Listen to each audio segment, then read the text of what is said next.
Olá, você ligado no Notícias Agrícolas. Nós voltamos com a nossa programação aqui direto de Cuiabá, na capital do Mato Grosso, na 8ª edição do Fórum Brasileiro do Feijão e Pulses. E agora quem está aqui com a gente é o Marcelo Eduardo Líderes, presidente do IBRAF, vai conversar um pouquinho com a gente sobre esse evento. Marcelo, conta pra gente qual que é a importância da realização desse fórum, desse encontro com diversos players da cadeia do feijão e de pulses.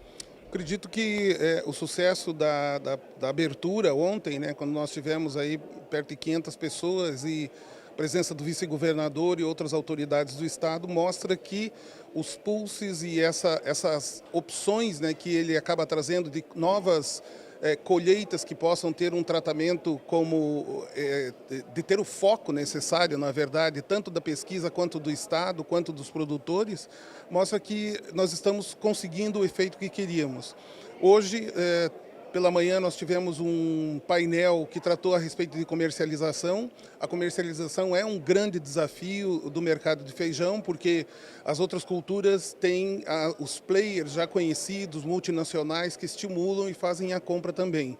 E o feijão tem um outro tipo de comercialização. Então, essas peculiaridades da comercialização do feijão foram abordadas de manhã. Entre outros tópicos, o que eu acredito que foi muito interessante é o despertar que nós estamos tendo aqui de que existe como você atender uma parcela da população que consome preço, com um bom produto, um produto tipo 1, e existe uma parcela da população que quer mais informação sobre aquele feijão. Ele quer saber de onde veio, ele quer saber como foi produzido, ele quer saber as pegadas de carbono, enfim, existe uma quantidade de pessoas na nossa sociedade que tem essa preocupação e podem aumentar o consumo até se tiverem mais informações sobre o produto, bem como a diversificação, não somente de variedades, mas a diversificação na apresentação de novas receitas. Então, são insights que nós estamos tendo aqui durante o evento, que sem dúvida nenhuma vão repercutir na cadeia produtiva na sequência, porque o que nós estamos preparando aqui é uma carta que vai sair do fórum por unanimidade de diversos tópicos. Alguns tópicos vão ser encaminhados à Conab, outros ao Ministério da Agricultura, outros a nível estadual do Mato Grosso, mas enfim, recomendações da cadeia produtiva para que nós possamos cumprir com a nossa missão, que é de alimentar o Brasil e com os excedentes exportar. Marcelo, esse ponto que você comentou, né, dessa rastreabilidade, mostrar a qualidade do produto durante todos os processos, é esse o próximo passo mesmo da cadeia? Esse é o próximo objetivo de vocês? Sem dúvida. É o caminho você apresentar a maior quantidade de informações. Entre essas informações, uma peculiaridade. Quem até hoje não comprou a mesma marca de feijão, por exemplo, um feijão preto, um feijão carioca, e estranhou que não ficou a receita igual da última vez. Por quê? Porque nós temos pelo menos 30 diferentes feijões carioca à disposição da população, mas a população não sabe que são de origens diferentes e têm nomes diferentes. Você tem aqueles que são desenvolvidos pela Embrapa, você tem os mais antigos, os mais novos, do IAC, você tem os da TAA, da Agronorte, enfim, existe uma grande quantidade de feijão carioca e até mesmo a região que ele foi plantado, o terroir que ele foi plantado, assim como para o vinho, para o café, para o feijão faz diferença. Como é que nós vamos fazer isso chegar para a população? E a pergunta é, a população quer essa informação, precisa dessa informação? E a resposta até agora é unânime. Sim, todos nós como consumidores queremos o máximo de informação possível.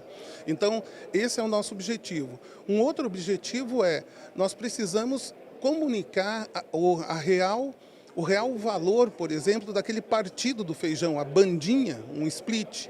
Na Índia e em alguns outros países, a venda desse feijão partido, ele é mais caro, porque ele consome menos energia para ser cozido, ele tem algumas características que permitem que o caldo seja feito mais rápido, enfim. Por que é que no Brasil não existe essa percepção? E o Brasil gosta de caldinho de feijão. Nós estamos cozinhando grãos inteiros, para depois passar no liquidificador. Por que não pegar aquilo que já vem com sanidade, garantido, tão bom quanto o feijão inteiro, fazemos o cozimento, preparamos a receita e fazemos o caldinho de feijão com o split.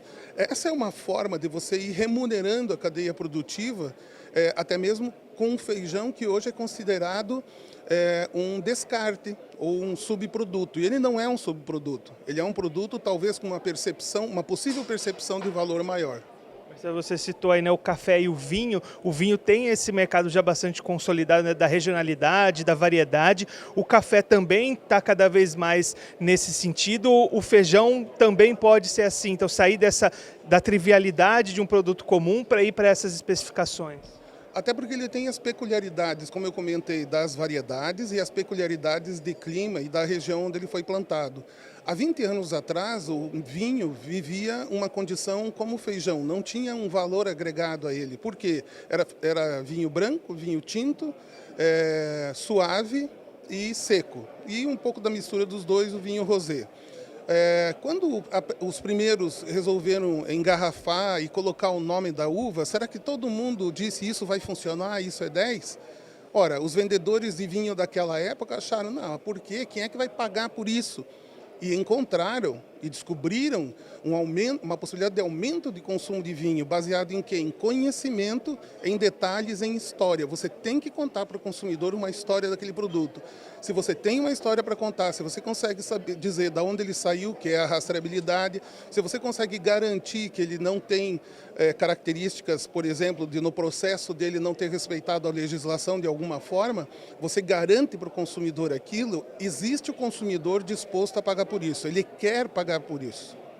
Mas você acha que a gente tem acompanhado, né, algum desânimo do produtor muitas vezes, diminuição de áreas, esse caminho pode ajudar a estimular novamente o produtor, aumentar áreas, tornar cada vez mais viável essa produção de feijão?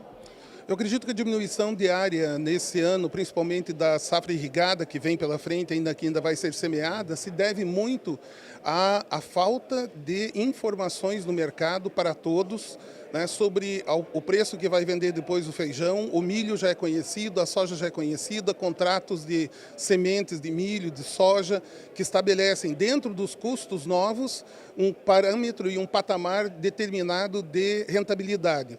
O feijão não tem como entregar isso nesse momento, mas já na sequência a gente sabe que a tendência é que as paridades voltem a acontecer. A paridade é de no mínimo 3 sacos de soja, 4 sacos de milho. Essa é a paridade histórica e ela, com o tempo, ela volta a reequilibrar essa paridade, independente de que nós tenhamos aí um outro problema para resolver, que é com o consumidor. O consumidor, uma parte da população é sensível ao preço, é verdade. Existem as camadas da população que precisam de preço. Então, é uma busca desse equilíbrio e eu não tenho a mínima dúvida de que você, inclusive, agregar valor a uma parte do feijão, você viabiliza a produção total de feijão para toda a população brasileira, na medida em que o produtor vai poder fazer uma média dos seus preços de venda. O Marcelo Eduardo Líderes, presidente do IBRAF, conversando com a gente um pouquinho sobre os atuais gargalos e os próximos passos da cadeia de feijão e pulses aqui direto do 8º Fórum Brasileiro do Feijão. Daqui a pouquinho a gente volta com mais programação, então continue ligado.